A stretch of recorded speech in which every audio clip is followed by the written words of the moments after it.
CM Revanth Reddy నేతృత్వంలో Telangana rising ప్రతినిధి బృందం సింగపూర్ వాణిజ్య పర్యావరణ మంత్రి గ్రీస్పు హైన్తో భేటీ అయింది. తెలంగాణతో వివిధ రంగాల్లో సింగపూర్ ప్రభుత్వ భాగస్వామ్యంపై చర్చలు జరిపారు. ఈ చర్చల్లో పాల్గొన్న సీఎం రేవంత్ రెడ్డి తెలంగాణకు పెట్టుబడులకు ఉన్న అపారమైన అవకాశాలను వివరించారు.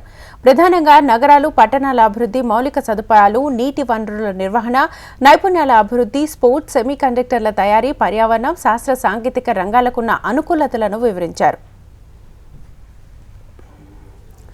తెలంగాణ ప్రభుత్వానికి సహకారాన్ని అందించేందుకు సింగపూర్ మంత్రి గ్రీస్పు హైన్ సానుకూలంగా స్పందించారు.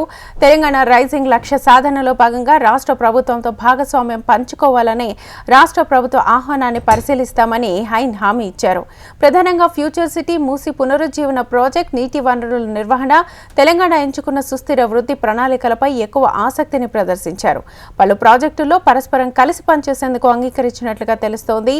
ఉమ్మడిగా చేపట్టాల్సిన ప్రాజెక్టులు, వాటిపై అధ్యయనం చేసేందుకు ప్రత్యేక బృందాలను ఏర్పాటు చేసేందుకు నిర్ణయించారు.